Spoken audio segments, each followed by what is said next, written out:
Yes exactly ठीक इस गाने की तरह ही जंगली थी वो याहू कंपनी भी। 1995 में इंटरनेट के जगत में बनी याहू कंपनी और 1961 में बॉलीवुड में रिलीज हुआ शम्मी कपूर का ये गाना। अगर ढूंढने जाओगे तो इन दोनों में आपको तीन चीजें कॉमन दिखेगी। फर्स्ट पॉइंट, गाना और कंपनी दोनों भी जंगली थे। जंगली इन द सेंस अपनी ही धुन में रहने वाले, अपनी ही मस्ती में जीने वाले, दुनिया क्या कहती इसकी कोई फिक्र नहीं, मतलब बोल्ड और बिंदास। सेकेंड पॉइंट, गाने के शुरुआत में ऊंचाई पर दिखने वाला हीरो जैसे जैसे गाना आगे बढ़ता है वैसे वो फिसल कर नीचे आने लगता है। ठीक उसी तरह इंटरनेट के शुरुआती दौर में सबसे ऊंचाई पर दिखने वाली याहू कंपनी इंटरनेट की दुनिया जैसे जैसे आगे बढ़ती है वो फिसल कर नीचे आने लगती है। और थर्ड पॉइंट, गाने में एक सीन है जहाँ हीरोइन हीरो को धकेल देती है और हीरो गिर जाता है। ठीक उसी तरह एक्चुअल कंपटीशन में भी गूगल नाम की हीरोइन याहू नाम के हीरो को धकेल देती है और याहू का दी एंड हो जाता है। अब याहू का डाउनफॉल होने में गूगल ये एक ही वजह नहीं है, उसके पीछे बहुत सारे रीजंस हैं, लेकिन उनमें से सबसे फर्स्ट और सबसे इम्पॉर्टेंट रीजन है एक्विजिशंस। किसी ज़माने में इंटरनेट की पूरी दुनिया एक्वायर करने वाली याहू कंपनियां एक्वायर करने के मामले में पूरी तरह से फेल हो गई थी। 1997 की बात है, जब गूगल ऑफिशियली अभी कंपनी भी नहीं बना था। तब गूगल के फाउंडर ने याहू को एक ऑफर दिया था कि हमारा गूगल $1 मिलियन में खरीद लो। उन दिनों बिलियन डॉलर कमाने वाले याहू के लिए ये रकम बहुत छोटी थी, लेकिन शायद उन्हें गूगल उससे भी छोटा लगा, इसके लिए उन्होंने ना कह दिया और यहीं पर याहू ने अपने पैर पर पहली कुल्हाड़ी मार के ली। बाद में गूगल की सर्च इंजन की बढ़ती हुई पॉपुलैरिटी को देखते हुए याहू को यह एहसास हुआ कि भैया हमसे बहुत बड़ी भूल हो गई है, और इसी गलती को सुधारने के लिए 2002 में याहू वाले अब खुद गूगल के पास चले गए और फिर से पूछा कि भाई गूगल, क्या अब भी डील करने के लिए तैयार हो। सरप्राइजिंगली गूगल ने भी हाँ कह दिया, लेकिन बदले में अब $1 बिलियन मांगा। याहू ने भी ओके कहकर पैसा जुटाने के लिए थोड़ा सा टाइम मांगा, लेकिन इसी बीच गूगल की बढ़ती हुई पॉपुलैरिटी की वजह से गूगल का मार्केट वैल्यूएशन तेजी से बढ़ रहा था, इसलिए बाद में गूगल ने $3 बिलियन मांगे और लास्ट में $5 बिलियन तक अपनी मांग रख दी। गूगल की इसी मनमानी को देखते हुए याहू ने फिर से एक बार ना कह दिया और यहाँ पर याहू ने दूसरी कुल्हाड़ी मार के ली। एक्चुअली उस वक्त याहू $5 बिलियन भी अफोर्ड कर सकती थी, लेकिन उस वक्त के याहू के सीईओ का एटीट्यूड और ईगो बीच में आया और उन्होंने इस डील को रोक दिया। आज 2022 में गूगल का मार्केट वैल्यूएशन है $1550 बिलियन। इंडियन करेंसी में होते हैं 120 लाख करोड़ रुपए और इंडिया की जीडीपी है 240 लाख करोड़ रुपए, मतलब पूरे इंडिया के जीडीपी का 50%। तो आप ही सोच लो, सिर्फ $5 बिलियन के बदौलत याहू ने क्या खोया है।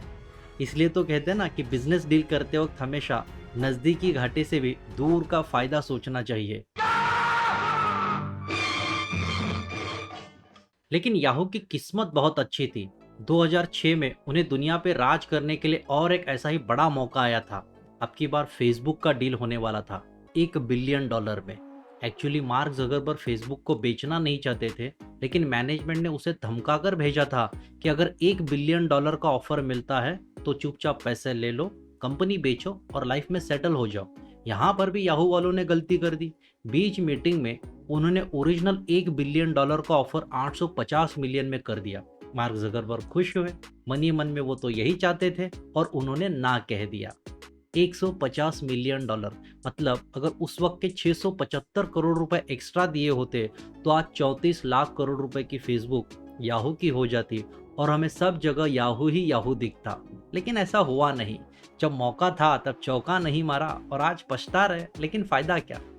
दुनिया पे राज करने के लिए 5-5 अपॉर्चुनिटी छोड़ने वाली याहू कंपनी ये दुनिया की एकमात्र कंपनी होगी। इतना ही नहीं, गूगल और फेसबुक की तरह ईबे और यूट्यूब ने भी याहू को ऑफर दिया था कि हमें खरीद लो कहकर, लेकिन उन्हें भी इन्होंने सख्त एटीट्यूड में ना कह दिया था। जानकर आपको आश्चर्य होगा कि याहू ने आज तक 114 कंपनी को एक्वायर किया है और ये रही वो लिस्ट।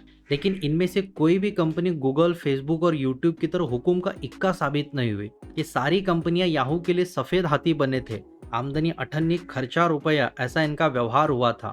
इन्होंने सिर्फ ब्रॉडकास्ट.com खरीदने के लिए जितना पैसा बहाया था, उतने पैसे में तो गूगल, फेसबुक, यूट्यूब, ईबे, इतनी सारी कंपनियां होलसेल में आ जाती और आज हमें सब जगह याहू ही याहू दिख जाता। लेकिन ऐसा हुआ नहीं। याहू के पास पैसे बहुत थे, लेकिन विजन नहीं था, दूरदृष्टि नहीं थी। इसलिए इतिहास रचने जाने वाली ये कंपनी बाद में समय से पहले खुद ही इतिहास बन गई। सेकेंड रीजन है डील विथ डेविल। 1995 में बनी याहू कंपनी का मार्केट वैल्यूएशन सिर्फ 5 साल में 128 बिलियन डॉलर तक बढ़ चुका था। लेकिन साल 2001 में यूएस में डॉट कॉम बबल फूटने की वजह से 90% इंटरनेट की कंपनियां रातों रात बैंकरप्ट हो चुकी थी और बचे हुए 10% कंपनी का भी कोई भरोसा नहीं था। साल 2000 में याहू का स्टॉक प्राइस जो $475 मतलब अपने ऑल टाइम हाई पर था, वही स्टॉक प्राइस 2001 में गिरकर $8 पे आया था। लगातार बढ़ते हुए इस घाटे को रोकने के लिए और कुछ नया रेवेन्यू स्ट्रीम लाने के लिए उन दिनों याहू ने गूगल के साथ $7 मिलियन का एक डील किया और इस डील के तहत याहू के होम पेज पे गूगल का सर्च ऑप्शन दिखने लगा। याहू के होम पेज पे आने के बाद लोग जैसे ही गूगल के सर्च ऑप्शन पे क्लिक करके गूगल के वेबसाइट पे जाने लगे, वहाँ जाते ही लोगों को एक बहुत ही अनोखा और सुखद एक्सपीरियंस मिलने लगा। क्योंकि याहू का होम पेज बहुत ही मेसी था। वहाँ पर उन्होंने ढेर सारे लिंक्स, बहुत सारे ऑप्शंस और बहुत सारा एडवर्टाइजमेंट लगा दिया था। याहू ने पूरा मार्केट ही वहाँ पे बसा दिया था। लेकिन on the other hand Google का होम पेज एकदम नीट और क्लीन था। सीधी बात, नो बकवास, ऐसी पॉलिसी थी गूगल की। तुम जो सर्च करने के लिए सर्च करो और निकल पड़ो। इसी वजह से लोगों को गूगल पसंद आने लगा और उसके बाद इंटरनेट पे कुछ भी सर्च करने के लिए लोग याहू को साइडलाइन करके डायरेक्ट गूगल पर आने लगे। $7 मिलियन कमाने के चक्कर में याहू ने ही गूगल को एक तरह का लॉन्च पैड बना के दिया था। उन दिनों गूगल को कोई जानता भी नहीं था, लेकिन याहू और गूगल के इस डील की वजह से गूगल लाइमलाइट में आया था। इसी को कहते हैं ना, आ बैल मुझे मार। थर्ड रीजन है आईपीओ। शेयर मार्केट वाला आईपीओ नहीं, याहू के फेल्योर वाला IPO. Identity, product and organisation. अपने एक एनुअल गेट टुगेदर फंक्शन में याहू ने अपने सारे एम्प्लॉयज को एक कागज का टुकड़ा दिया और कहा कि इस कागज पर बड़ी बड़ी कंपनियों के नाम है। उस कंपनी के बारे में आपको जो कुछ भी लगता है वो एक वर्ड में लिखना है।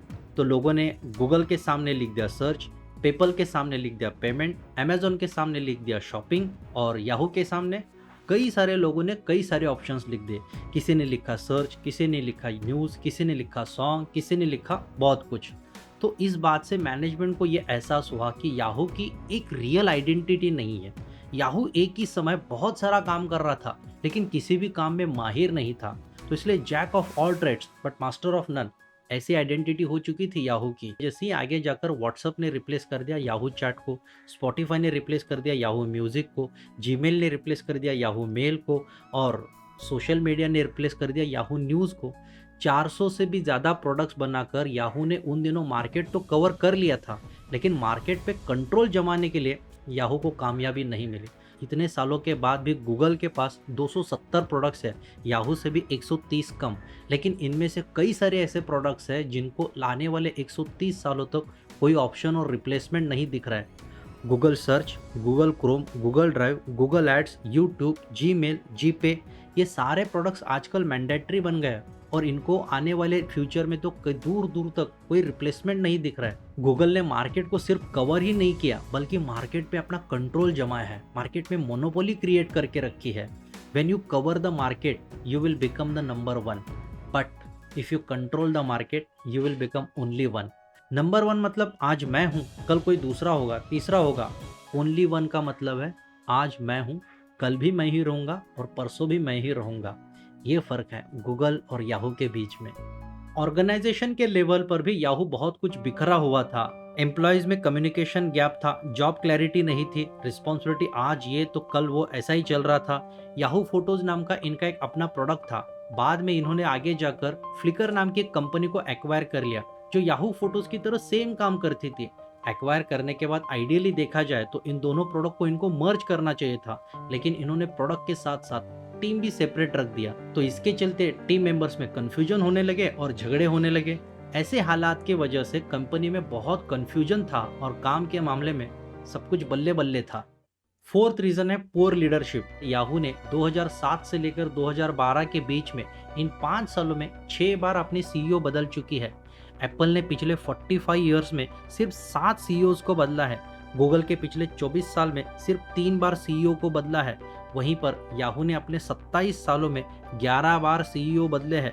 सीईओ कंपनी का कैप्टन होता है, उसे सेफ्टी और सिक्योरिटी की गारंटी देकर फ्रीडम देना पड़ता है, तभी तो परफॉर्म करता है। लेकिन यहाँ पर सब कुछ उल्टा ही चल रहा था। 2007 से लेकर 2012 तक याहू के जितने भी सीईओज थे, उनका एवरेज टेन्योर 1 साल से भी कम था। और यही वो दौर था जहां याहू के लिए कमबैक करने का एक लास्ट मौका था, वो भी उन्होंने गंवा दिया। आपको ये बात जानकर हैरानी होगी कि याहू ने आज तक 24 बार अपना विजन स्टेटमेंट बदला है। 24 बार विजन स्टेटमेंट। इसका मतलब कंपनी का लास्ट गोल क्या है, कंपनी को कौन से डायरेक्शन में जाना है, हम किस चीज के लिए एग्जिस्ट कर रहे हैं, हमारा पर्पस क्या है, यही अभी तक क्लियर नहीं है। व्यक्ति हो, संगठन हो या देश, अगर दिशा निश्चित नहीं है तो दशा सुनिश्चित है बॉस। फिफ्थ रीजन है विनाश काले विपरीत बुद्धि। 2008 में माइक्रोसॉफ्ट के बिल गेट्स याहू के लिए देवदूत की तरह दौड़ कर आए थे। गूगल को बीट करने के लिए उन्होंने याहू का पूरा कारोबार $45 बिलियन में खरीदने का ऑफर दिया था। $45 बिलियन छोटी रकम नहीं थी, उस वक्त के होते थे 2 लाख करोड़ रुपए। डूबने वाले के लिए ये सिर्फ तिनके का नहीं बल्कि पूरे पेड़ का सहारा था। याहू के साम्राज्य का खंबा खंबा टूट पड़ा था, लेकिन उनका घमंड अभी तक टूटा नहीं था। और गलत जगह पे ना कहने की एक गलत आदत इनको पहले से ही थी, और उसी आदत के चलते इन्होंने और एक बार बिल गेट्स को अभी ना कह दिया और कमबैक करने का एक लास्ट आखिरी सुनहरा मौका भी गंवा दिया।